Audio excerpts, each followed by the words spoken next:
Mateo capítulo 4 y versículo 1. No voy a leer solo un versículo y de ahí sacar mi predicación, pero no quería leer todo el texto entero, lo iremos viendo. Simplemente en la introducción leeré solo el primer versículo y ahí luego entraremos en este encuentro de Jesús, que esta vez no es con un pecador más, esta vez no es con un ser humano, esta vez no es ni con la mujer samaritana, ni con Nicodemo. Hoy vamos a ver el encuentro de Jesús cara a cara con Satanás en el desierto. Y yo sé, hermanos, que hay mucha enseñanza en este encuentro. Así que Mateo capítulo 4 y versículo 1 dice así: Entonces Jesús fue llevado por el Espíritu al desierto para ser tentado por el diablo. Repito, entonces Jesús fue llevado por el Espíritu al desierto para ser tentado por el diablo. Hermanos, antes de dar inicio a la tentación en sí, porque seguro, como los otros encuentros que hemos predicado, que ya han leído esta historia. Y seguro que de memoria algunos la conocen, ¿no? Que no, sí, el diablo le dijo: si eres hijo de Dios, haz que estas piedras se conviertan en pan. Y Jesús le dijo: no solo de pan vive el hombre, sino de toda palabra que sale de la boca de Dios. Yo sé que muchos han leído esto. Yo sé que muchos han escuchado predicaciones sobre esto. Y yo sé que muchos ya conocen pasajes de este fragmento de memoria. Pero si hay algo que me he dado cuenta hablando con los hermanos semana tras semana, es que a pesar de que todos ya conocían los encuentros con Jesús que habíamos expuesto, nuevas enseñanzas llegaron a sus corazones. Y el Señor incluso abrió su mente más todavía y más profundamente en cuanto a esas enseñanzas. Así que aunque tú conozcas el encuentro de Jesús con Satanás, te pediré que prestes atención. Porque aunque lo conozcas, es muy probable que haya detalles que a lo mejor has pasado por alto y en esos detalles el Señor te hable. El primer versículo, antes de llegar a la tentación propiamente o las tentaciones de Satanás en el desierto a la persona de Jesucristo, ya nos da detalles de esta tentación que no se deben pasar por alto. El primer versículo dice: entonces Jesús fue llevado por el Espíritu al desierto para ser tentado por el diablo. Y yo de aquí ya saco algunas ideas importantes. Número 1, ¿quién llevó a Jesús al desierto? ¿Fue por su propio pie? No. ¿Fue tentado por casualidad? No. ¿Satanás apareció en la vida de Jesús en el momento que él quiso? No. En ese instante, y recordemos que es justo después de haber sido bautizado en el Jordán, dice que es llevado por el Espíritu al desierto para ser tentado por el diablo. Número 1, Jesús fue llevado por el Espíritu al desierto para ser tentado. La tentación de Jesús no llega porque sí, como las nuestras, a lo mejor que dices: no, estoy siendo tentado. No, fue algo programado. Y no programado por el diablo. Fue algo programado por Dios. Fue llevado por el Espíritu al desierto con un propósito: para ser tentado por el diablo. Es decir, había un propósito de parte de Dios y era poner cara a cara a Jesús y al diablo en el desierto. Porque lo podía haber hecho delante de multitudes. Lo podía haber hecho delante de un montón de personas o justo ahí mismo en el Jordán. Pero lo hizo en el desierto. Quería un cara a cara personal. Quería un cara a cara particular. Quería un uno contra uno. Jesús y el diablo en el desierto. Y el que lo lleva es el propio Espíritu de Dios. Otra cosa, cuando Satanás está rondando el mundo y tiene un encuentro o una charla personal con Dios, Dios le dice: ¿has visto a mi siervo Job? Y cuando Satanás empieza a tocar la vida de Job en esa historia que todos también conocemos, no debemos pasar por alto que Satanás no hace con Job lo que él quiere, sino que hace con Job lo que Dios le permite. Es decir, todo lo que Job pasa de manos de Satanás, perdiendo a su familia, perdiendo a su dinero y sus posesiones, incluso perdiendo su salud, está todo sometido a la voluntad del Señor. Y no es el único caso, sino que hay un momento en que Jesús mismo le dice a Pedro: Pedro, Satanás me ha pedido para zarandearos como a trigo y le voy a dejar. ¿Qué quiere decir con esto, pastor? Algo muy simple y que no nos gusta pensar. Que a veces Satanás zarandea nuestra vida por permiso de Dios. No nos gusta pensar esto. No nos gusta pensar que nos pasen cosas malas permitidas por el Señor. Pero el problema es qué llamamos bueno y qué llamamos malo. Porque no todo lo que nos sienta mal un rato o un tiempo es malo en sí mismo. Hay cosas que sientan muy bien y son malas. Y hay cosas que no sientan bien y son buenas. Te doy unos ejemplos claros. El pecado sienta muy bien. Ver pornografía, traicionar a tu mujer con una bella amante, sienta muy bien. A la carne sienta bien, pero es malo. Que te corrijan sienta muy mal, pero es bueno. El problema del ser humano, que hoy vivimos en este tiempo en que solo queremos sentirnos bien, y tristemente ha llegado a la iglesia y solo damos mensajes que hacen sentir bien, es que simplemente vivimos para estar a gusto, para que no me perturben, para que no me quiten de este estado de comodidad y de alegría y de felicidad. ¿Te has dado cuenta que cada vez que una persona llora, ya, cuidado con la depresión, no hay que acabar con esas lágrimas? Hermano, llorar no es malo. Tener momentos de tristeza no es malo. Tener momentos de soledad no es malo. Y déjenme decirles algo, humanamente, pastoralmente, espiritualmente, no huyan de los malos sentimientos, enfréntenlos. Vivimos en un mundo que para todo una pastilla. Hoy estoy agobiado, no puedo dormir. Toma una tila, toma esta pastilla relajante y duerme. No, pasa una noche en vela. ¿Qué tiene de malo una noche en vela? ¿Qué tiene de malo una noche comiéndote la cabeza, reflexionando en la vida, pensando por qué estás así? Muchas veces estás pasando una noche en vela y pensando en algo que te está sacando de quicio y te das cuenta que tienes un ídolo. Algo que te roba la paz.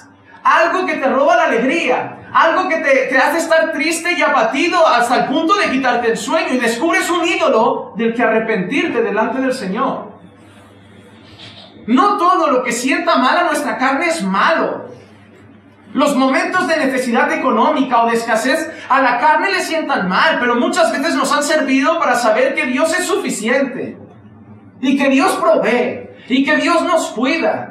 Muchas veces los momentos emocionalmente difíciles sientan mal a la carne, pero son los que nos han servido para buscar a Dios con más fuerza y nos han acercado al Señor. ¿O no fue el propio Job que al final de todo dijo: de oídas te había oído, pero ahora mis ojos te ven?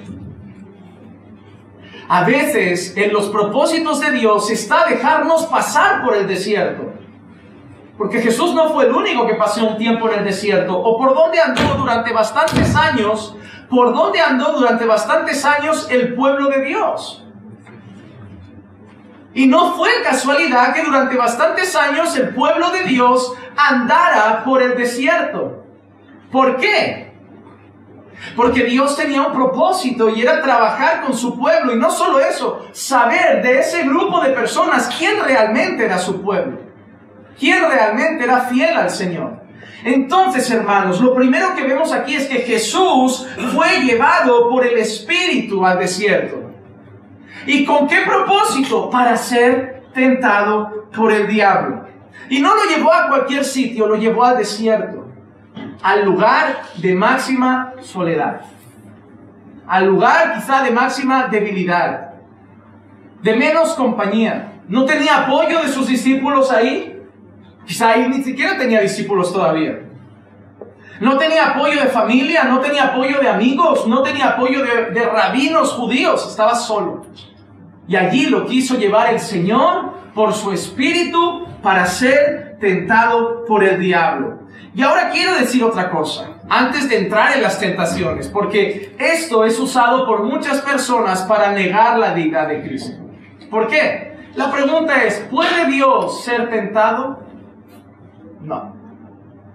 Pero aquí dice que Jesús fue llevado por el Espíritu al desierto para ser tentado. Ahí atan cabos las personas y dicen, pues ya está, blanco y en botella. Si Dios no puede ser tentado y Jesús fue llevado para ser tentado, Jesús no es Dios. Eso está mal.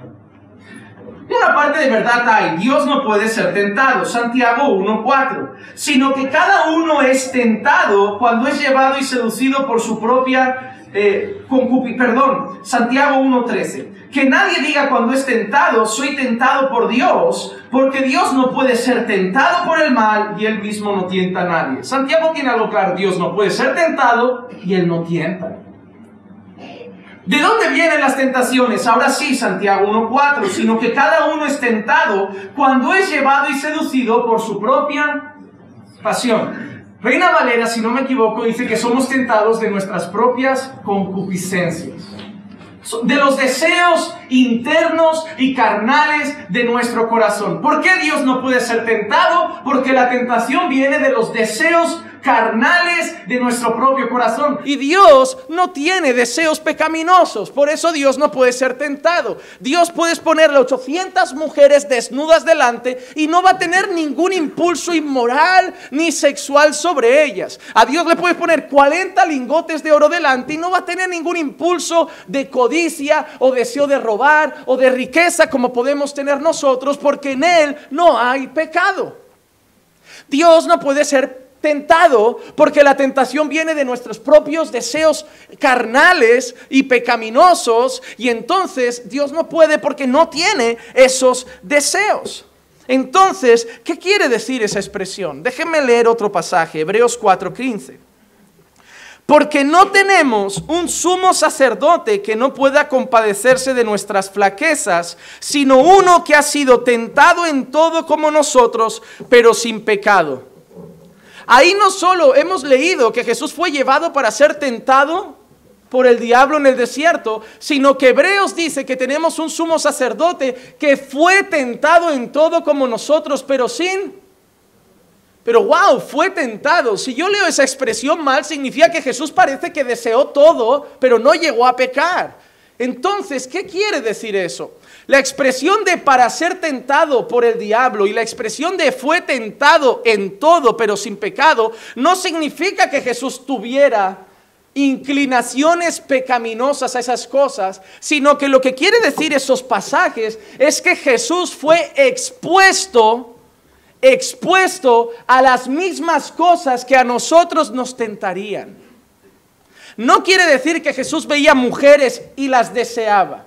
No quiere decir que Jesús veía dinero y lo codiciaba. No quiere decir que Jesús veía otras cosas como el alcohol y deseaba embriagarse. Quiere decir que Jesús paseó entre mujeres, fue un adolescente, estuvo en medio de ambientes donde habría fiesta y embriaguez, estuvo en una boda donde seguramente algunos se embriagarían, pero Él no pecó.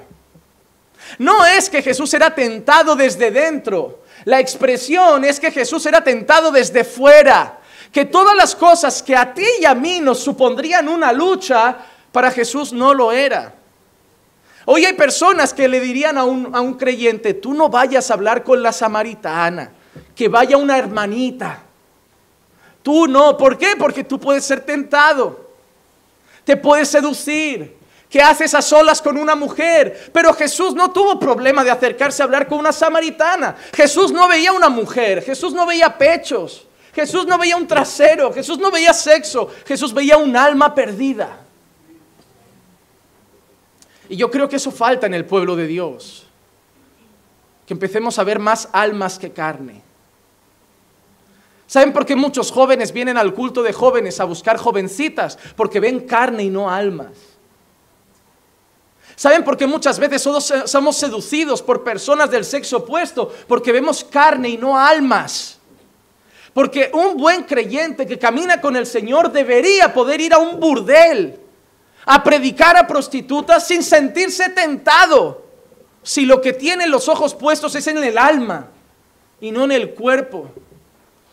Hermano, no vamos a conseguir que los hombres, los padres, vistan en verano a sus hijas jóvenes decentemente. No vamos a cambiar la indumentaria del mundo. Van a ir en shorts, van a enseñar su ombligo. Pero si en vez de ver mujeres semidesnudas, vemos almas necesitadas de Dios, no nos van a tentar. No nos van a tentar. Hermano, cuanto más te acercas al Señor Empiezas a ver la vida como Dios la ve. Hermano, déjame ser sincero, cuando tú estás teniendo relaciones íntimas con tu esposa, ¿Dios lo ve? ¿Sí o no? ¿Crees que Dios se excita?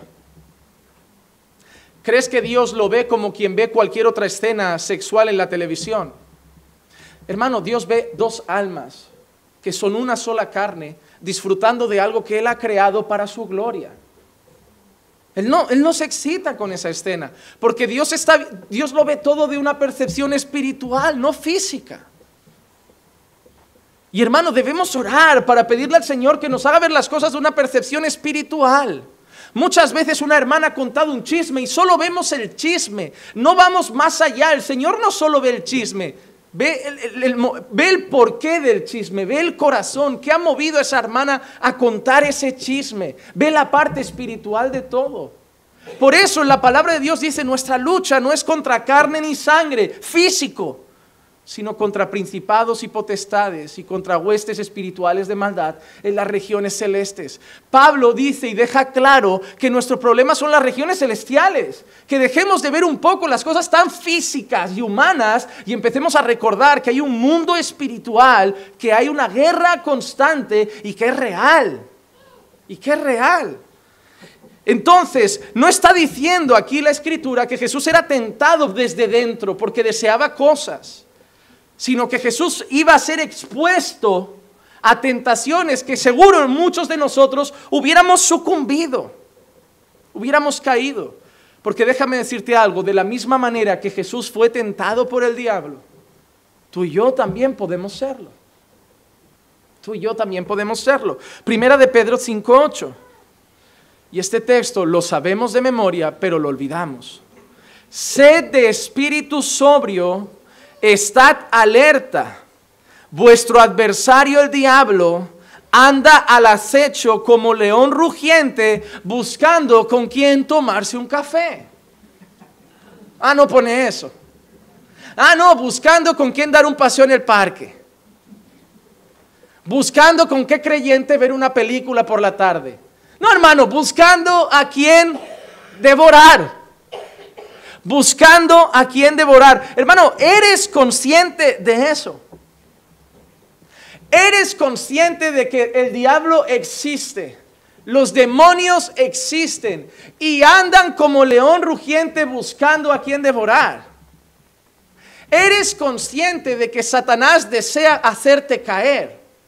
¿Eres consciente de que cada día que no oras y no lees tu Biblia, Él es feliz? ¿Eres consciente de que cada día que fallas a Dios y lo cambias por cosas mundanas, Él es feliz? ¿Eres consciente de que Satanás, como Dios, también mira tu vida? Los demonios miran tu vida y cada vez que tú te alejas un paso de Dios, Él es feliz. Porque puedes estar enfermo y pegado a Dios. Puedes tener necesidad y estar pegado a Dios. Al diablo no le importa eso. El diablo lo que quiere es que tú te alejes del Señor. Y Él va a hacer lo que sea necesario para que tú estés cada vez más frío, más lejos de Dios. Y eso existe. ¿Saben qué me hace gracia? Que muchos creyentes empiezan a vivir una vida espiritual más fría y más vacía y lo único que dicen es que no tengo tiempo, es el trabajo, estoy agobiado. Solo ven cosas físicas, solo ven cosas materiales, solo ven cosas de esta tierra. No ven un reino espiritual que quiere luchar para que se enfríen. Y en vez de batallar en oración contra todo eso, se sientan, se relajan y esperan que un día el jefe sea más simpático, el horario de trabajo cambie y puedan buscar más al Señor. No, hermano, hay un reino espiritual que quiere que vivas una vida espiritual mediocre. Hay un reino espiritual que hoy quiere que no ores. Hay un reino espiritual que hoy quiere que no leas tu Biblia. Hay un reino espiritual que quiere que hoy discutas con tu esposa y tengáis un día triste. Hay un reino espiritual que quiere que estés hoy entretenido con la televisión. Hay un reino espiritual que quiere que hoy, mañana que es lunes y no hay culto, ni busques al Señor. Hay un reino espiritual para que cada día que tú estás lejos de Dios, o cada día que tú no buscas a Dios, o cada día que tú cambias a Dios por cualquier otro entretenimiento personal, hay un reino espiritual que lo celebra. Porque Satanás no nos puede robar nuestra salvación, que es un regalo de Dios. Satanás no nos puede quitar la salvación que gratuitamente Dios nos ha dado, pero puede hacer que vivamos una vida espiritual mediocre en esta tierra. Ves gente que disfruta del evangelio, ves gente que disfruta de la vida cristiana, ves gente que disfruta de orar con los hermanos, que tiene vida de oración, que lee su palabra, que va a los estudios, que está en comunión con otros hermanos. Ves gente que dices, wow, ese sí disfruta el cristianismo. Y ves gente que es inestable, que hoy ora, mañana no, que hoy lee la Biblia, mañana no, que pasa un mes vivo y 3 apagado. Y tú dices, wow, qué triste. Puede ser hasta cristiano, ama al Señor, no se está yendo al mundo a pecar, pero mira qué vida. Es esa gente que vive un cristianismo que cuando evangeliza, la gente que lo conoce dice no, porque no hay gozo en ti, no hay alegría, parece que te pesa servir al Señor. Parece que todo lo que Dios te pide es pesado. No, hermano, hay que orar. Y hablas de la oración como si fuera un castigo, como el que te pone tu padre. Hijo, ora 1 hora, castigado. No, no es un castigo, es un deleite, hermano, es un deleite. Tú no sabes lo que es poder hablar con Dios, no es un castigo, es un regalo que no todos tienen. Que antiguamente solo el sumo sacerdote podía entrar en la presencia del Señor, pero Jesús rasgó el velo y ahora tú y yo podemos entrar a hablar con Él cara a cara. Podemos ir con confianza ante el trono de la gracia, podemos hablar con el creador del universo. Podemos hablar con el que sostiene los planetas. Podemos hablar con el que sabe cuántos granos de arena hay en la tierra. Podemos hablar con el que sabe cuántos litros de agua hay en el mar. Podemos hablar con el que alimenta al leoncillo y a los animales. Podemos hablar con el que dijo haya luz y apareció todo. Podemos hablar cara a cara con Él. ¿Y me vas a decir que es una carga? Tú no oras porque tú no sabes todavía qué es orar. Puede ser una carga hablar contigo 1 hora. Puede ser hasta una carga hablar con tu mujer o tu esposo 1 hora. Pero no puede ser una carga hablar con el creador del universo durante 1 hora. No debería requerir un esfuerzo, hermano. Hay hombres que quedan para tomar un café y hablan 3 horas. Mujeres que quedan para tomar un café y hablan 12 horas. El otro día me lo decía Clicia. Si lo digo yo es machista, pero es válido porque lo dijo ella. Estábamos en el coche y le dije, quiero quedar con ese chico para que venga a casa, a hablar un poco con él, más íntimo. Y dice, vale, dile, yo os preparo un desayuno fuerte, dile que venga a las 9:30 y le dices que a la 1:30 se vaya, que nosotros por la tarde tenemos cosas que hacer. Pero es un hombre, de 9:30 a 1:30 los habrá sobrado tiempo. Pero si es una mujer, como la cites a las 9:30, ya le puedes decir que va al culto mañana con nosotros y que duerma en casa. Porque una cosa lleva a la otra. Eso lo dijo una mujer, así que comentario machista no me lo otorguen a mí. Pero yo le dije, tienes razón, porque cuando han venido hombres a casa y mujeres, yo mido el rato que estoy con ellos y el rato que está Clicia con ellas, y en mi casa se han quedado a dormir alguna mujer, pero pocas veces un hombre, porque acabamos antes. Entonces, hermano, pero no puede ser que disfrutemos tantas horas de hablar con un ser humano que nada puede resolver de nuestra vida y no disfrutemos de hablar con Dios. Porque como tú me digas, es que a esa persona la tengo cara a cara, te falta mucha fe para no creer que Dios también lo tienes cara a cara. No, hermano, orar es un deleite. Y Satanás quiere que no oremos. Y Satanás quiere que no leamos nuestra Biblia. Y Satanás quiere que seamos inconstantes en nuestra vida cristiana. Es como no te puedo robar la salvación, pero puedo hacerte un cristiano pobre, mediocre. Y me refiero pobre espiritualmente. Él anda como león rugiente buscando a quien devorar, hermano. Él quiere que lleves una vida espiritual mediocre. Así que si tú analizas ahora tu vida espiritual y sientes que es pobre, no pienses solamente en que no tienes tiempo en el trabajo, piensa en algo espiritual. Es que muchos me decís que no me nace orar. Por eso mismo es espiritual, es carne contra espíritu. ¿Y cómo lo arreglo, pastor? Orando. Ojalá te pudiera recomendar una aspirina espiritual. Tómate esta 3 veces al día, cada 8 horas y recuperas las ganas de orar, pero no hay. Mi aspirina espiritual es orar cada 8 horas. Mi aspirina espiritual es refugiarme en la Escritura cada 8 horas y leer sus promesas cada 8 horas. Y eso va sanando mi corazón, eso va fortaleciendo mi espíritu hasta que un día recupero las ganas.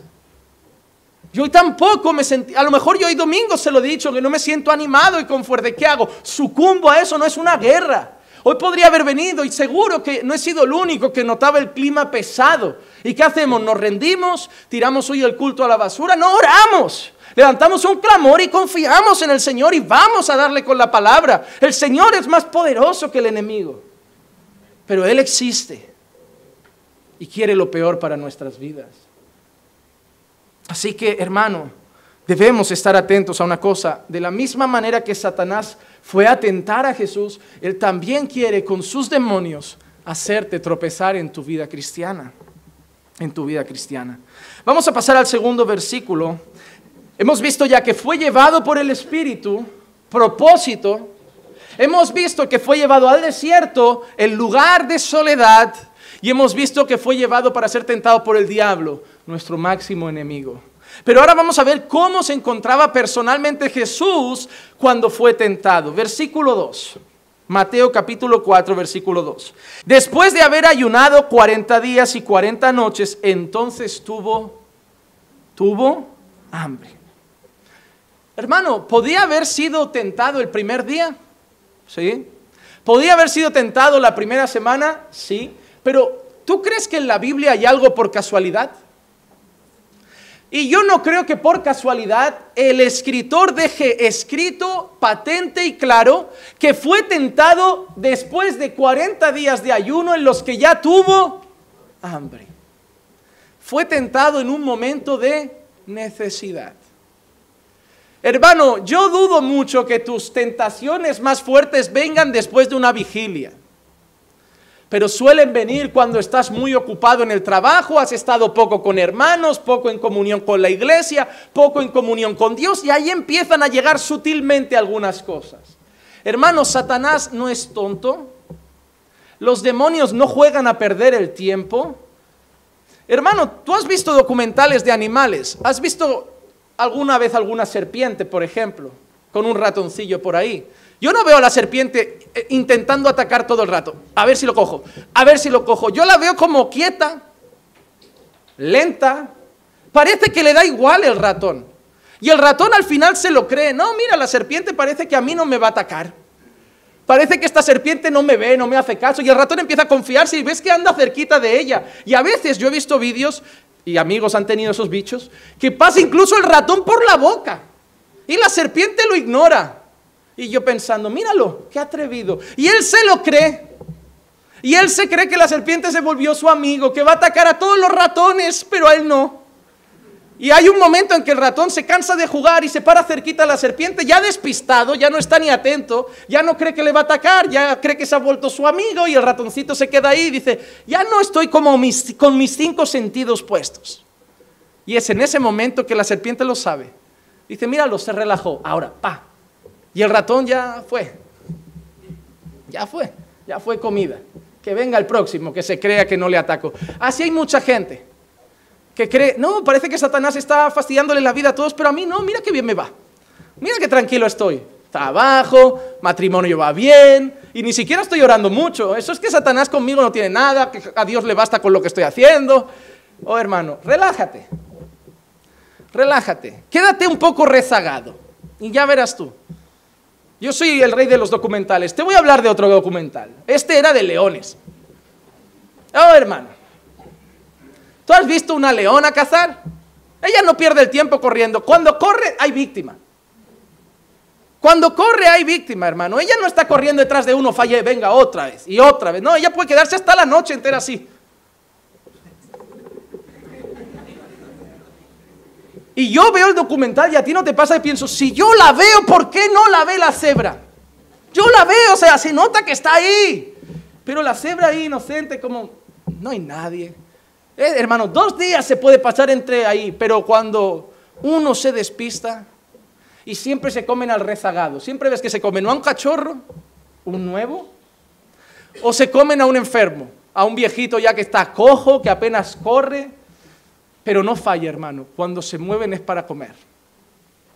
Hermano, Satanás no tiene que estar todo el día ahí pinchándote y pinchándote y pinchándote y pinchándote. Satanás no tiene prisa. Él sabe que un día vas a estar flojo.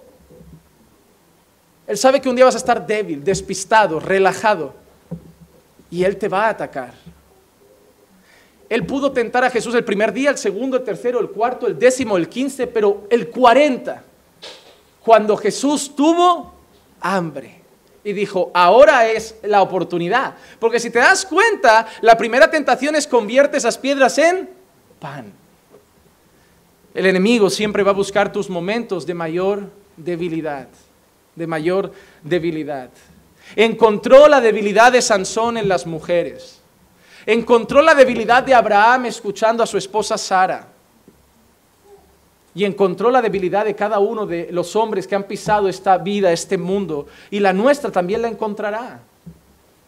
Hermano, Satanás no lee tu mente y no ve tu corazón, porque eso solo Dios puede hacerlo. Pero Él sabe cuando estás arisco, cuando estás enfadado con el mundo. Él te escucha, Él ve tu cara. Y Él sabe el mejor momento para poner cosas en tu cabeza, para zarandearte, para tentarte. Por eso, el apóstol Pedro dijo, sed de espíritu sobrio y estad alerta. Jesús también nos manda en algunas ocasiones, orad y velad. Hermano, el creyente no solo tiene que orar, el creyente tiene que velar. Debemos ser conscientes de que estamos en guerra, hermano. Y si tú ves películas de guerra, te vas a dar cuenta que hasta los que están en medio de la guerra comen, pero no se van al comedor. Están en la trinchera, cogen una lata, porque así debe ser el creyente. No hay un momento para relajarse. Mientras estemos en esta tierra, hay que estar velando porque estamos en guerra. Porque estamos en guerra. Y las heridas de Satanás duelen, hermano. Sacuden familias, sacuden matrimonios, sacuden nuestra vida espiritual. Sí, hermano, yo sé que hay denominaciones que solo hablan del diablo. Pero tristemente hay otras que también no lo mencionan como si no existiera. Si somos bíblicos tenemos que entender una cosa. Sí, Él no hace conmigo lo que quiera. Yo no tengo que estar atándolo y desatándolo. Pero yo tengo que estar orando y estar alerta porque Él es real. Él es real. Él existe. Y el Señor me guarda de Él. Porque como veremos hoy, mi victoria sobre esas cosas no está en mí. Está en Cristo. Jesús tuvo hambre. Y ahí doy otro dato. No es la primera vez que Jesús tiene una necesidad biológica. Porque de la misma manera que hay personas que a lo largo de la historia han negado la deidad de Cristo, hay personas que a lo largo de la historia han negado la humanidad de Cristo. Hemos dejado claro la primera que no vale decir que era tentado porque no era Dios. Y ahora dejamos claro que no era solamente Dios, que era también hombre y tenía necesidades biológicas. Juan 4:6 dice, y allí estaba el pozo de Jacob. Entonces Jesús, cansado del camino, se sentó junto al pozo. Era como la hora sexta. Jesús estaba cansado del camino. Solo los hombres se cansan, Dios no se cansa. Juan 19:28, después de esto, sabiendo Jesús que todo se había ya consumado para que se cumpliera la escritura, dijo, tengo sed. Tengo sed. Dios no tiene sed, solo los hombres tienen sed. ¿Quién nos enseña esto? Que nuestro sumo sacerdote, el que debía mediar entre Dios y los hombres, el que debía rogar a Dios por los hombres, el que debía ser ese intercesor, el único mediador entre Dios y los hombres, debía ser hombre. Debía ser hombre. Hebreos 2:17, por tanto, tenía que ser hecho semejante a sus hermanos en todo. Tenía que ser hecho semejante a sus hermanos en todo, a fin de que llegara a ser un misericordioso y fiel sumo sacerdote en las cosas que a Dios atañen, para hacer propiciación por los pecados del pueblo. Totalmente Dios y totalmente hombre. Para pagar por los pecados de los hombres debía ser hombre. De la misma manera que por un hombre el pecado entró al mundo, por un hombre la salvación llegó a muchos. Así que una cosa y de introducción es esta. Quien está siendo tentado por el diablo es Jesús, es totalmente Dios y totalmente hombre. No es un híbrido, no es reptiliano, no es 50-50, es 100% una cosa y 100% otra cosa. Es totalmente un hombre que no dejó de ser Dios y es totalmente Dios que en esta tierra siempre fue hombre. Y eso es un fundamento de nuestra fe. Es un fundamento de nuestra fe. Yo puedo estar o no de acuerdo con algunas cosas, puedo estar o no de acuerdo sobre cómo se dará el fin de los tiempos, sobre si el milenio es literal o simbólico, si habrá un rapto o no antes de la tribulación, pero en lo que no podemos diferenciarnos es creer que Jesús es Dios. Es Dios. Totalmente Dios, totalmente hombre. Vamos entonces a la primera tentación. Entramos en chicha, en materia. Mateo capítulo 4, versículos 3 y 4. Y acercándose el tentador le dijo: si eres hijo de Dios, di que estas piedras se conviertan en pan. Pero él respondiendo dijo: escrito está, no solo de pan vivirá el hombre, sino de toda palabra que sale de la boca de Dios. Jesús está parafraseando Deuteronomio 8:3. Y te humilló y te dejó tener hambre y te alimentó con el maná que no conocías, ni tus padres habían conocido, para hacerte entender que el hombre no solo vive de pan, sino que vive de todo lo que procede de la boca del Señor. Satanás llega en el momento de necesidad, cuando tiene hambre, y la primera tentación parece que es ofrecer comida, pero yo creo que es mucho más profundo. Satanás está poniendo en duda la identidad de Jesús. Si eres hijo de Dios, y no creo que sea casualidad esa primera frase, si eres hijo de Dios, porque esa primera frase yo la escucho en muchas cabezas de vosotros. Esa misma frase aparece mucho en vuestras cabezas. No, mira, te doy ejemplos. Si fueras hijo de Dios, no tendrías estos pensamientos. Si fueras hijo de Dios, no habrías hablado así de tu hermano. Si fueras hijo de Dios, no estarías viviendo de esta manera. Si fueras hijo de Dios, no estarías tan deprimido. Si fueras hijo de Dios, ¿o no pasa eso por nuestras mentes? Hermanos, si hay algo que Satanás hizo con Jesús y Satanás hace con nosotros, es cuestionarnos constantemente la paternidad de Dios, si somos de Él. Porque en el momento que tú digas, y le ha pasado a muchos que yo he pastoreado, de pastor, me he dado cuenta que no soy cristiano, ese día empieza a sucumbir todo. Empiezan a dejar de venir y le preguntas qué les pasa y te dicen: no me he dado cuenta que no soy creyente, que soy un hipócrita. Y hermano, si es real está bien, pero es que Satanás convence de eso a veces hasta cristianos. Yo me he sentado con un hermano y le he dicho: ¿qué te pasa? No, voy a dejar de ir a la iglesia. ¿Por qué? Porque soy un hipócrita. ¿Por qué? Porque estoy allí pero no siento a Dios. Bienvenido al club, a veces me pasa. Porque estoy allí, pero a lo mejor esta semana no he buscado al Señor. Bienvenido al club, a muchos les ha pasado. Porque estoy allí, pero nos pasa a todos. Tenemos malos días. Tropezamos a veces en el pecado. Y Satanás, ese momento de debilidad nos dice: no eres hijo de Dios. Porque si fueras hijo de Dios, no vivirías así. Encima llegas el domingo y el pastor dice: mira lo que dice la Escritura. Si fueras hijo de Dios... Y tú sales peor, como que yo le he echado una mano al diablo. No, venía con ese pensamiento y hoy Juan Manuel me ha rematado. O sea, solo tú sabes si eres hijo de Dios. Yo no lo sé. Sí, hay cosas que los hijos de Dios debemos hacer. Y hay cosas que son propias de los hijos de Dios. Y hay cosas que no son propias de los hijos de Dios. Hasta el punto de decir, si fuéramos hijos de Dios, eso no pasaría. Pero también en la Escritura veo a Pablo hablando a una iglesia como Corintio, inmadura, y diciéndole: os tengo que hablar como carnales. ¿Saben la expresión de Pablo que significa? Sois hijos de Dios, pero ahora mismo no lo parecéis. Y os tengo que hablar como si fuerais mundanos. Porque entre vosotros hay uno que se acaba de acostar con su madrastra. Y hay divisiones. Y hay envidias, y hay celos y contiendas. Os tengo que hablar como mundanos, porque en el pueblo de Dios esas cosas no deberían estar, ni siquiera se deberían nombrar. Pero a esa iglesia a la que le dice eso, al principio dice que son amados del Señor. Hermano, quien practica el pecado es del diablo, pero el creyente tiene luchas, el creyente tiene caídas. Moisés un día le dio un golpe, Moisés, al que todos admiramos, le dio un golpe a una roca enfadado. Abraham no reconoció que su esposa era su esposa, simplemente dijo que era su hermana, y sí, era medio hermana, pero era su esposa, y por miedo omitió la verdad. Sansón fue otorgado hacia su vida un gran don de Dios, y lo despreció yéndose a pecar.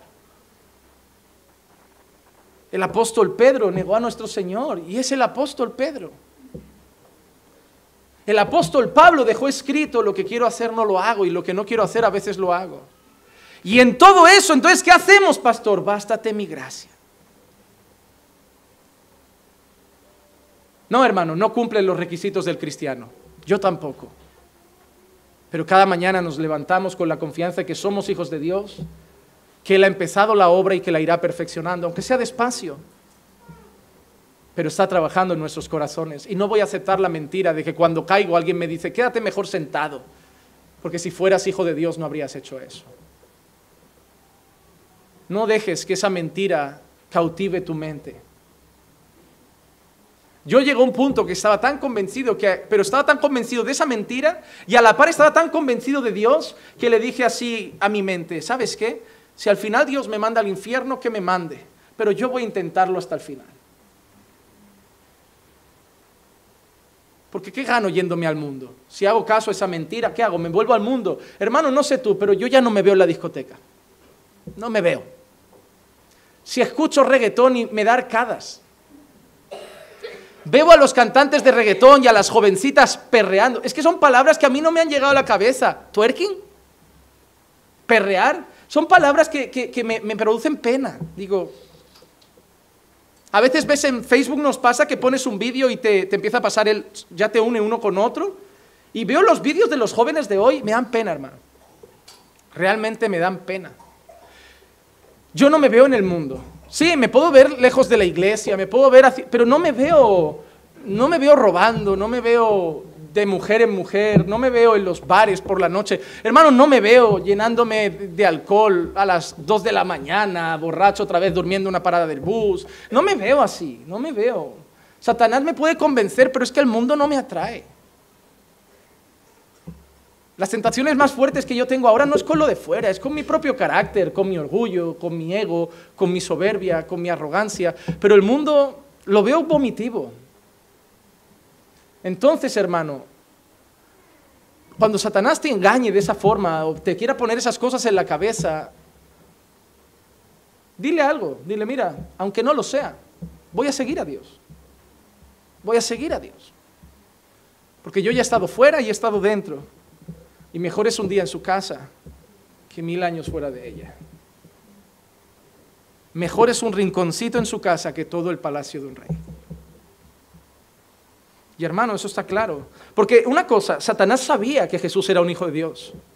Porque él mismo había escuchado Lucas 3:22, y el Espíritu Santo descendió sobre él en forma corporal como una paloma, y vino una voz del cielo que decía: tú eres mi Hijo amado, en ti me he complacido. Ojo, Satanás le está tentando con algo que unos días atrás Dios mismo acaba de proclamar: este es mi Hijo.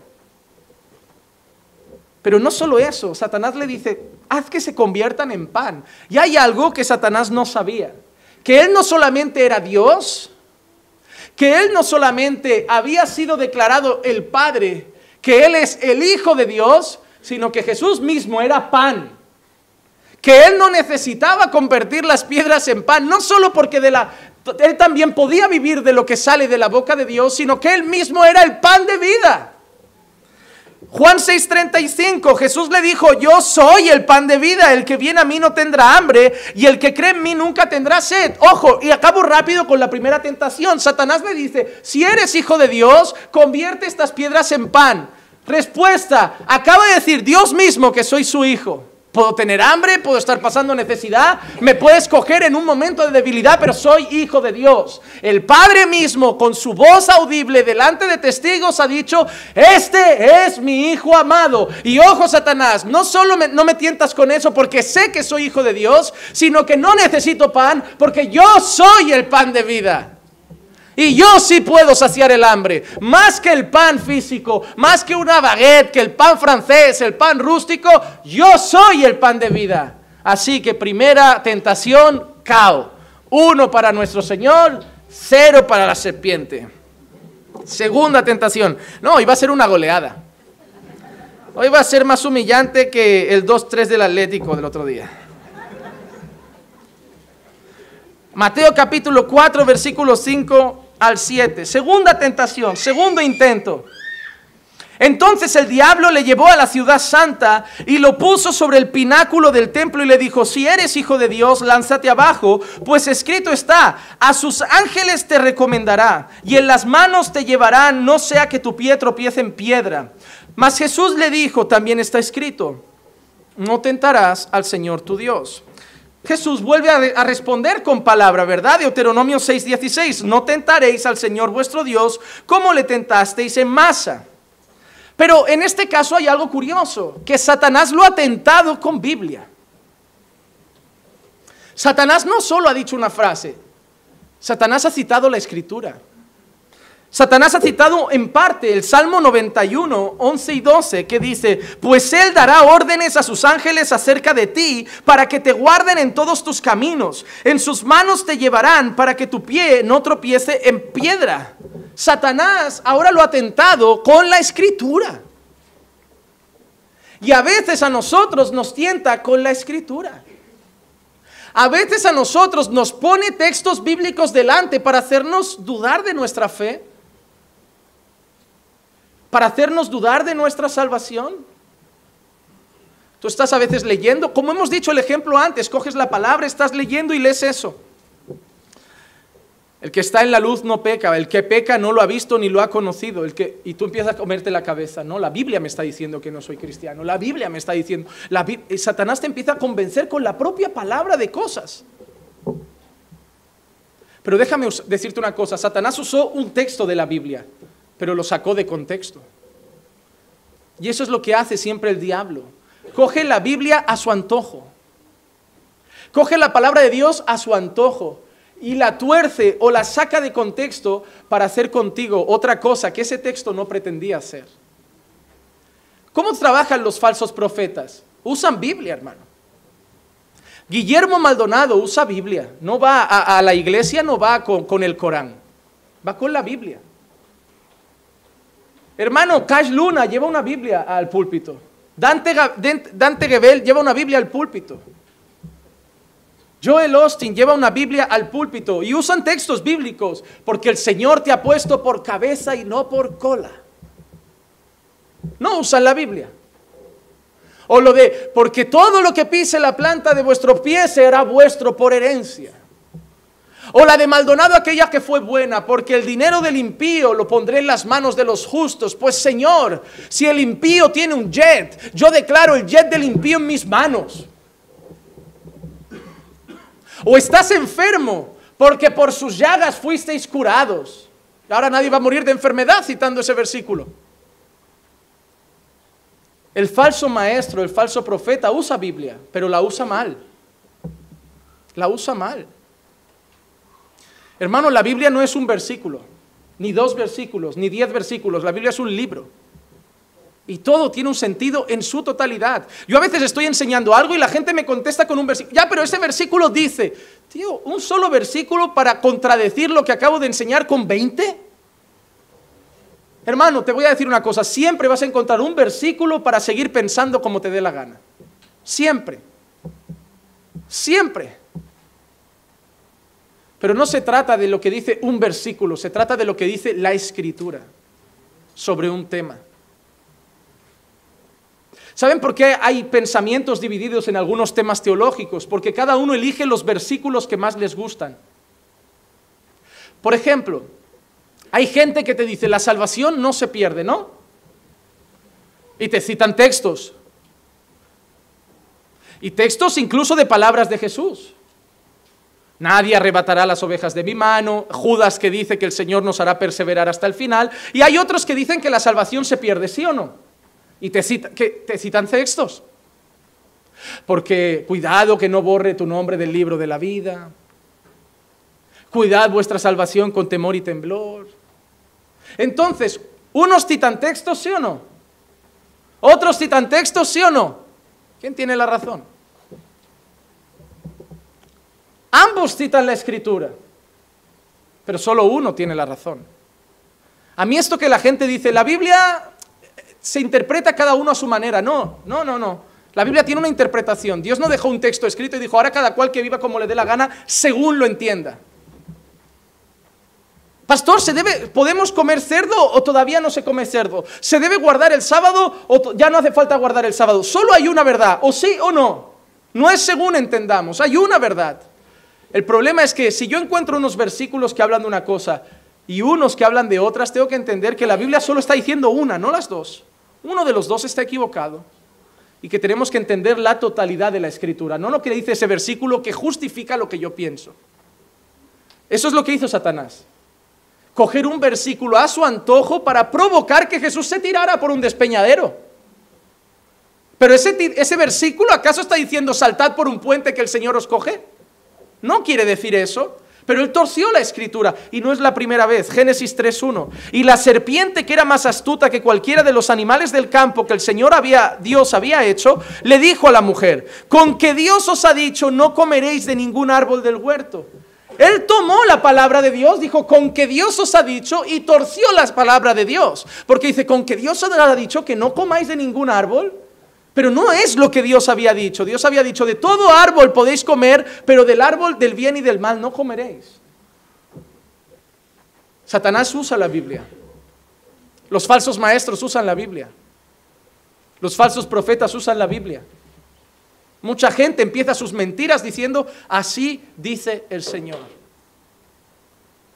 Pero hermano, cuidado, por eso necesitas estudiar la Biblia.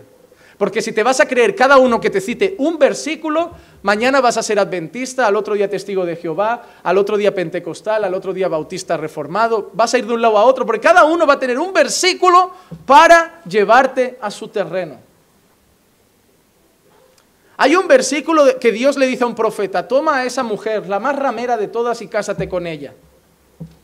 ¿Acaso Dios nos está diciendo que podemos casarnos por misericordia con una ramera?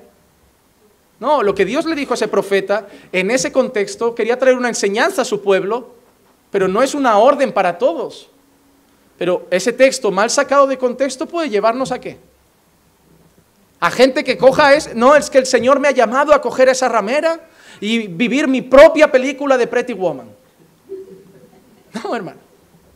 No, el Señor dice, no te unas en yugo desigual, eso es una regla. Lo del profeta era una enseñanza. Así que cuidado con la gente que os cita un versículo. Tenéis que conocer la palabra, no una parte de la palabra. No hay gente que dice, ves, en Pentecostés llegaron lenguas como de fuego. Pero si sigues leyendo, dice, ¿qué hacen estos hablando nuestro propio idioma? Entonces, un versículo ha traído el ¿qué? El Ramambaya, Mamambaya. Ah, no, porque Pablo dice, en un versículo, si yo hablara lenguas angelicales, ya está. De ahí aparece Ramambaya. De un versículo tenemos millones de personas dando vueltas por el suelo a grito pelado. De un versículo. ¿Has visto lo peligroso que es? Todo empieza con uno que se lo cree y se lo cuenta al vecino. Uno que se lo cree y se lo cuenta al vecino. Y eso se contagia, como la lepra. Y acabamos teniendo millones de personas que ahora son la mayoría haciendo creer a un grupo que eso es bíblico. El desorden es bíblico y si no eres como aquellos que los juzgaban de borrachos. No, hermano. Necesitas saber lo que dice la palabra, no lo que dice una parte de la palabra. Lo que dice la palabra. Porque hay una parte de la palabra que dice que Jesús era hombre. Y hay una parte de la palabra que muestra que Jesús es Dios. Hay que coger la palabra para saber que Jesús es Dios y es hombre. Si no, haremos las cosas mal. Así que Satanás intenta tentar a Jesús con la palabra. Pero Jesús es la palabra. El Verbo se hizo carne. Y no puedes tentar a la palabra con sí misma. Porque Satanás podía citar algo de la palabra, pero se lo estaba citando al que es en sí mismo la esencia de la palabra. Así que 2-0 para el diablo. Va perdiendo. Tercera tentación y vamos para el hat trick de nuestro Señor. Mateo 4 del 8 al 10. Otra vez el diablo le llevó a un monte muy alto y le mostró todos los reinos del mundo y la gloria de ellos. Yo creo que este es el más común de hoy. Y le dijo, todo esto te daré si postrándote me adoras. Entonces Jesús le dijo, vete, Satanás, porque escrito está, al Señor tu Dios adorarás y solo a Él servirás. Deuteronomio 6:13, temerás solo al Señor tu Dios y a Él adorarás y jurarás por su nombre. Cosas que quiero decir rápido de esta parte. Primera, Dios no comparte su gloria con nadie. Satanás le está ofreciendo a Jesús gloria, le está ofreciendo a Jesús poder, le está ofreciendo a Jesús autoridad. Y lo primero que quiero dejar claro es que Dios no comparte su gloria. Isaías 42:8. Yo soy el Señor, ese es mi nombre. Mi gloria a otro no daré, ni mi alabanza a imágenes talladas. Hermano, nada en un culto debería robar la atención de Dios. Dios no quiere que cuando se le está adorando se distraiga a alguien con otra cosa. Él es el centro, Él es el motivo, Él es la razón, Él es el por qué estamos aquí. Él es la razón por la que nos reunimos, Él es la razón por la que cantamos. Y no hay gloria para nadie más. A mí eso de con nosotros, Juan Manuel, en una conferencia, un aplauso para el hermano. ¿Dónde vas? ¿Dónde vas? O estos predicadores que antes de predicar dan media hora de saludos. Quiero agradecer al pastor fulano, quiero agradecer a su dignísima excelencia que nos acompaña y al apóstol fulanito. ¡Cállate ya! ¡Qué pesado! ¿Vas a predicar cuánto? 2 horas, estás tirado una saludando al primo, a la prima, al apóstol, al profeta, a la tía, vino el alcalde, vino... No, hermano, si mañana viene un buen pastor aquí, 2021 tenemos esa gran visita, que Dios me libre de exaltar al hombre. Mira, a mí me pone nervioso cuando vas a presentar a un predicador. Tenemos aquí al predicador fulano de tal, maestro de la academia tal, profesor de teología, con 2 másteres en divinidad, un doctorado. Yo no le he pedido el currículum, yo quiero que Dios hable. Porque cuando presentaban a Spurgeon, vamos a presentar a Spurgeon, aquí está Charles Spurgeon, no ha estudiado. No tiene seminario. Solo dice que lee mucho. Pero nadie predicaba como ese hombre en aquel tiempo. Los seminarios no nos hacen mejores predicadores. Los seminarios no nos hacen enviados por Dios. Los seminarios nos pueden dar conocimiento, que también lo podemos. Hay gente que no tiene dinero. Yo mis primeros años de ministerio trabajaba 8 o 10 horas. ¿Qué seminario podía estudiar? Yo leía libros, comía libros como quien comía pan. Para mí pan es 2 barras al día. Yo comía libros sin parar y eso me daba conocimiento. Pero hermano, basta de exaltar al hombre. Dios no comparte su gloria con nadie. ¡Oh, qué bonito canta el grupo! ¡Un aplauso! ¡Oh, qué bonito el mensaje! ¡Un aplauso! Ahí el pastor dice algo. ¿Sabes esas congregaciones que estás predicando y cada 5 minutos... Cada 10 minutos te aplauden, no sé, pero eso es para el Señor. Pero el Señor, ¿en qué versículo? Pero es que aquí dice que alabemos con palmas. Esto no dice que le aplaudes todo el rato. No lo saques de contexto. Es como la gente que dice que el ministerio de danza es porque David danzó. No, David danzó ¿y qué? Pues que dancen los hombres, porque danzó un hombre. No danzaron 4 mujeres con una túnica blanca y unas cositas dándole vueltas, que parece que están haciendo gimnasia rítmica. Eso no está en la Biblia, eso no lo hemos inventado nosotros. Dios no comparte su gloria, hermano. Lo grande de la iglesia caminando por fe no es los pastores, ni los predicadores, ni la iglesia, es Dios. Lo que sostiene a la iglesia en todo el mundo es Dios. La gloria es de Dios, la honra es de Dios, el que merece ser exaltado es Dios. Dios no necesita palmas, Dios quiere obediencia. Pero Dios no comparte su gloria. No hay grandes hombres de Dios. Somos pequeños, miserables, pecadores, usados por la gracia de Dios para gloria de Dios y la exaltación de su nombre. Pero aquí nadie vale 20 céntimos. Dios no comparte su gloria. Mañana me puede caer un rayo y esta iglesia seguirá adelante y seguirá creciendo porque esta iglesia es del Señor, no es mía.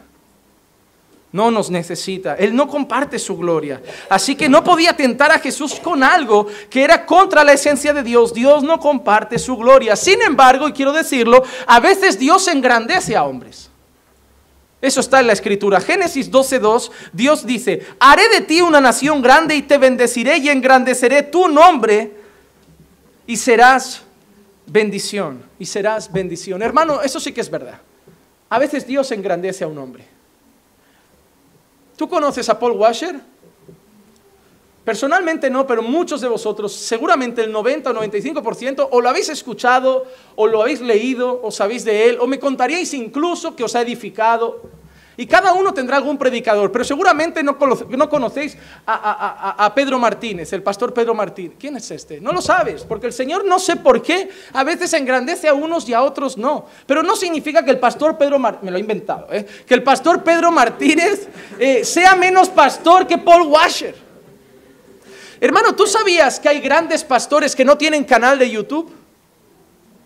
¿Tú sabías que hay grandes pastores muy usados por Dios que no tienen una página de Facebook con 400,000 seguidores? ¿Tú sabías que hay grandes hombres de Dios usados por Dios que nunca vas a saber ni su nombre? Porque Dios no comparte su gloria con nadie, pero a veces Dios decide engrandecer a algunos hombres. ¿Crees que solo los 12 apóstoles servían al Señor? ¿Crees que solo Timoteo, Tito, algunos hombres como Juan Bautista hicieron algo por la iglesia? No, la iglesia eran todos. Cada discípulo que seguía predicando el evangelio, solo que algunos el Señor los exaltó. Hermano, el problema no es que Dios te haga más reconocido por los hombres. No lo es. El problema es correr detrás de eso. Mira, yo tengo, no sé si llamarlo bendición, pero Dios ha permitido que mucha gente me llegue a conocer por una red social. Y muchos están aquí por esa red social. Digo que no sé si es una bendición porque nadie me criticaba tanto desde que tengo esa red social. Sin embargo, eso no me hace mejor siervo del Señor. No lo hace. Y otra cosa, y eso tampoco es un problema. Hay gente que dice, Juan Manuel, cierra la página porque la fama es pecado. No, el correr detrás de la fama es pecado. El correr detrás de tu vanagloria es pecado. Pero lo que Dios quiere hacer contigo, déjalo. Hermano, deja que Dios te ponga donde quiera, cuando quiera y como quiera. No corras detrás de las cosas. Eso sí que muestra un corazón que anhela fama y vanagloria. Pero si el Señor te pone, tampoco lo rechaces. Tú solo sométete a la voluntad del Señor. El Señor no comparte su gloria con nadie, pero hay hombres como Abraham, como David, que solo de él dice, es un hombre conforme a mi corazón. O como Juan, aquel que es el único del que Jesús dice, ese es el discípulo amado. Pero todos eran importantes, solo que a veces Dios coge a algunos y quiere levantarlos con algún propósito en particular. Eso no es malo, pero correr detrás de eso sí es malo. Hay otra cosa que quiero destacar de esta tercera tentación, me quedan 10 minutos y termino, y es la siguiente. ¿Satanás podía ofrecerle esas cosas a Jesús? Él le muestra reinos, gloria, y dice, todo eso te voy a dar si te postras y me adoras. La pregunta que yo me hago es, ¿podía Satanás darle eso a Jesús? Muchos dicen que no. Yo hasta que difiero un poco. Juan 16:11, el príncipe de este mundo ha sido juzgado. ¿Cómo lo ha llamado? Príncipe. Primera de Juan 5:19, sabemos que somos de Dios y que todo el mundo yace bajo el poder del maligno. Hermano, yo creo que en parte y bajo el permiso de Dios, Satanás tiene poder en este mundo. Y o me vas a negar que Satanás no da trabajo, que Satanás no abre puertas de empleo, que Satanás no es capaz de darte un dinero, una lotería o lo que sea. ¿Por qué no? Él trabaja en este tiempo. Dios le ha permitido que esta es su hora en el que está tentando, trabajando, zarandeando. Todo el mundo yace bajo el poder del maligno, siempre ese poder sometido a la soberanía y al poder de Dios. Pero Él puede darte cosas. ¿Qué quiero decirte con esto? Cuidado, hermano, de pensar que todas las propuestas de trabajo buenas y de gran salario vienen de Dios. Cuidado. Pastor, me han ofrecido un trabajazo, 4,000 euros, pero no podré congregar ya casi. No es de Dios. No es de Dios. Hermano, en la balanza del mundo eso es una bendición. Y me preocupa que hoy los cristianos solo llaman bendición a lo que da dinero. Es triste, pero al dinero le llaman bendición y a la escasez le llaman maldición. Cuando ni una ni otra es bendición o maldición siempre. A veces el que quita es el Señor. Y a veces el que da es el Señor. Pero a veces el que da es el mismo diablo. Porque también sabe que la raíz de todos los males es el amor al dinero. Y que a la que te haga esa propuesta ya te quita de los caminos del Señor. Y como he dicho, no puede robarte tu salvación, pero puede hacer que tu vida espiritual sea un poco más mediocre. Entonces, Él le estaba ofreciendo dominio, Él le estaba ofreciendo poder, Él le estaba ofreciendo autoridad, gloria, prácticamente ser el Dios de ese terreno. Y es lo mismo que Satanás ofrece desde Génesis. Génesis 3:5. Pues Dios sabe que el día que de Él comáis serán abiertos vuestros ojos y seréis como Dios, conociendo el bien y el mal. Hermano, hasta hoy el ser humano sigue siendo tentado con lo mismo, ser como Dios. Muchas veces a lo largo de la historia hemos oprimido a las mujeres en una cultura machista, creyendo que el versículo que dice que somos cabeza del hogar y que ellas deben someterse significa que somos el Dios de nuestra casa. Y no es así. Estos padres que dicen, esta es mi casa, aquí se ve en la tele lo que yo digo, eso no va así. Es más, si fueras bíblico, se vería en la tele lo que tu mujer dice. Porque tu deber es amarla y dar tu vida por ella. Y si ella quiere ver ahora una comedia romántica, tú vas a pagar tu película del actor que te guste, como a mí, estas que me gustan a mí, estas de Objetivo Washington, Objetivo Londres. Las veo 3, 4 veces, 6 veces. Tú vas a dejar a tu película de tiroteos, tú vas a dejar a ese actor que te hace creer que tú puedes ser también el guardaespaldas del presidente de los Estados Unidos. Tú vas a pagar eso y vas a ver el diario de Noah. Porque quieres ver a tu mujer feliz. Y la vas a mirar y te va a decir, mira, yo quiero morir como ellos, juntos. Y tú le vas a decir, yo no sé si aguantaría mientras tienes Alzheimer tantos días allí. Si no me reconoces, yo ya mejor busco otra persona, si ni sabes quién soy. Te voy a estar leyendo yo una carta cada día. Tú no, ella va a decir, mira, él dio su vida, se hundió en las aguas del Atlántico y tú vas a ver lo único que vemos los hombres. En esa tabla del Titanic habían los dos. ¿Has visto cómo Dios no es machista? Me acordé de la predicación de Israel Sanz aquí que dijo, no, cuando los dos están viviendo bajo el Evangelio y el orden de Dios, la mujer se somete diciendo, vale amor, toma el mando. Y el marido coge el mando y le pregunta, ¿y qué quieres ver? Porque ella se somete a su autoridad, pero él en su autoridad es servicial y quiere lo mejor para ella, le pregunta, como hombre que tomo la decisión, decido complacerte, ¿qué te apetece ver, cariño? Mira cómo es. Pero los hombres durante mucho tiempo han querido ser dioses en sus casas. ¿Cómo un hombre es capaz de decirle a su hijo, haz lo que yo te digo, pero no lo que yo hago? Aquí se hace lo que yo digo porque yo mando. Aquí, esas frases no son cristianas, son machistas. Son machistas. No vienen de Dios. Esa no es la autoridad que Dios nos ha dado. Porque de ahí han nacido pastores que quieren ser como Dios en las iglesias. Hay de que toque al ungido. Yo elijo tus vacaciones. Pastor, me voy con la familia de vacaciones. ¿A quién le has pedido permiso? A mí no me va bien que vayas este fin de semana. No, ya hay mucha gente de vacaciones, tú te tienes que quedar, te las coges para dentro de 15 días. Pero ¿tú quién te has pensado que eres? Vale que a mi jefe le tengo que pedir vacaciones, pero a ti también. Yo soy la autoridad. A mí aquí Dios me ha puesto por autoridad, Dios me ha dado autoridad, nos encanta esa palabra, pero hemos hecho que la gente escuche autoridad y tenga miedo. Hermano, Dios me ha dado autoridad en esta iglesia, sí. Es más, Dios dice que debéis obedecer a vuestros pastores, sí. Pero la autoridad que Dios me ha dado es para serviros, para cuidaros, para protegeros, para amaros, para ayudaros, no para mandaros. Pero el ser humano, el pecado llega al corazón y lo que busca es lo de Génesis, ser como Dios, ser el que manda. Y eso está mal. Pero a Jesús no podía tentarle con ser como un Dios o reinar en este mundo, porque Jesús ya era rey, solo que su reino no era de esta tierra. Y así somos nosotros. Hermano, ningún creyente debería ser tentado por la vanagloria de este mundo, porque ningún creyente es de este mundo.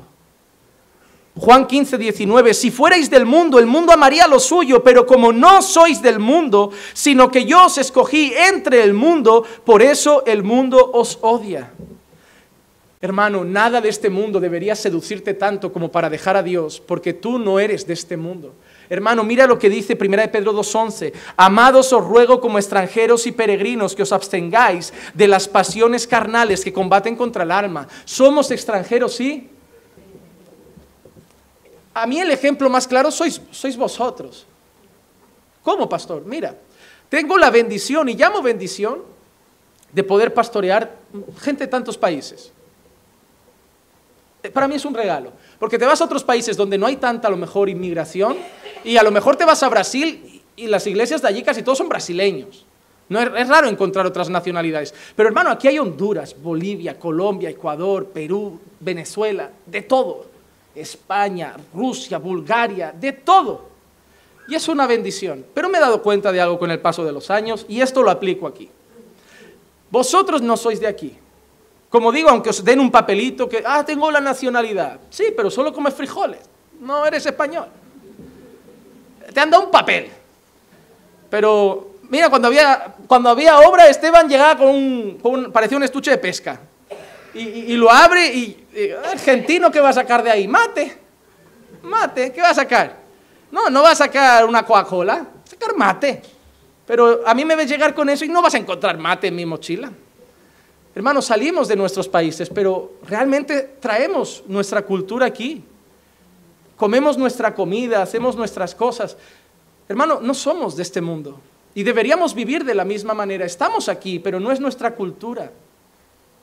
¿Por qué caemos a los modismos del reggaetón, de la promiscuidad, de la lascivia? No es nuestra cultura. Deberíamos estar como inmigrantes. Y esa palabra debe dejar, no seáis sensibles, cada vez que un español dice inmigrantes es racista. Es una palabra que está en el diccionario de la Real Academia y no es pecado. Es simplemente ir de un país a otro, emigrar.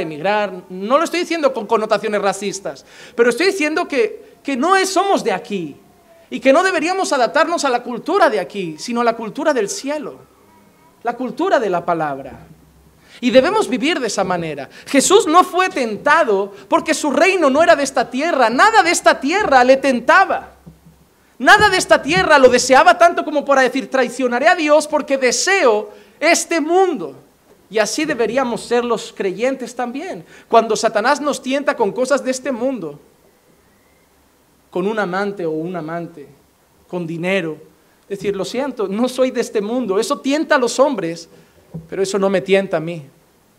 Mi cultura es el evangelio, mi constitución es la palabra y mi patria es el reino de los cielos. Así que, tercer intento de Satanás, hat-trick para el Señor. Así que llega la derrota de Satanás y la victoria de Cristo en Mateo 4:11.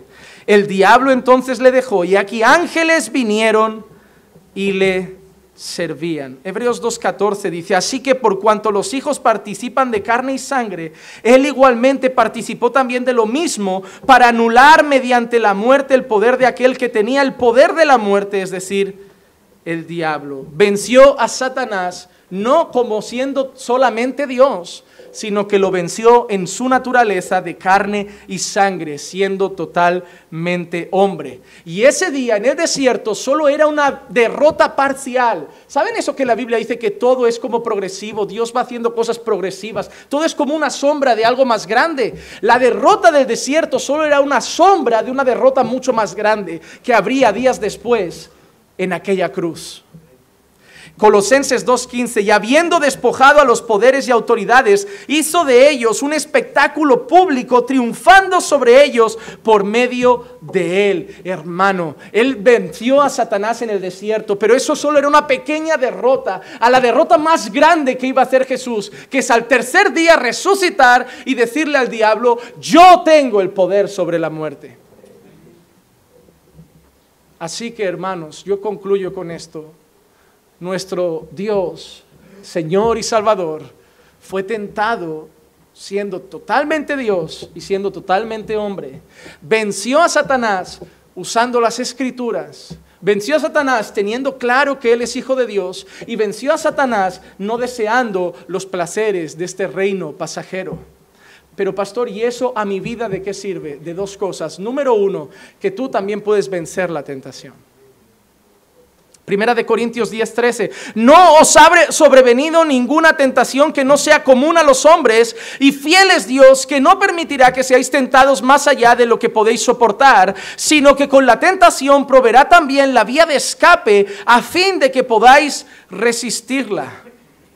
¿Qué vía de escape me da el Señor? Palabra, oración, ayuno, vigilias de oración, comunión con los hermanos, tiempo en la iglesia, tiempo con gente sabia, tiempo con creyentes maduros. Esa es la vía que el Señor te da para fortalecer tu fe y superar las tentaciones que van a llegar a tu vida. Así que número uno, de la misma manera que Jesús venció la tentación siendo también totalmente hombre, nosotros también podemos vencer la tentación siendo hombres. Así que ya basta de la excusa de pecamos todos, no pasa nada, pasa. El creyente no debe estar cómodo con eso y sabe que en Cristo puede vencer la tentación. Y esa es la segunda conclusión, tú no puedes.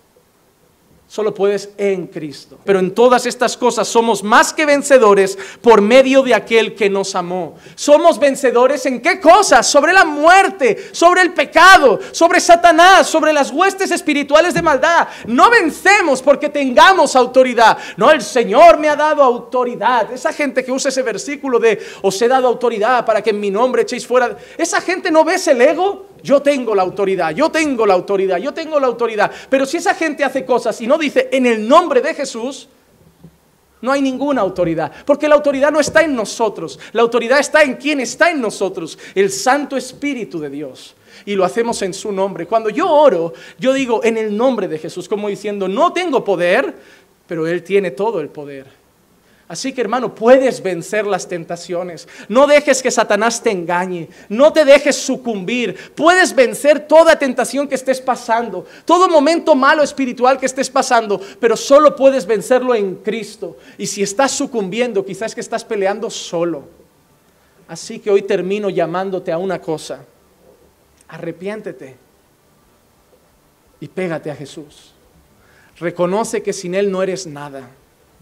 Y deja de pelear solo. Tu casa no la vas a arreglar tú.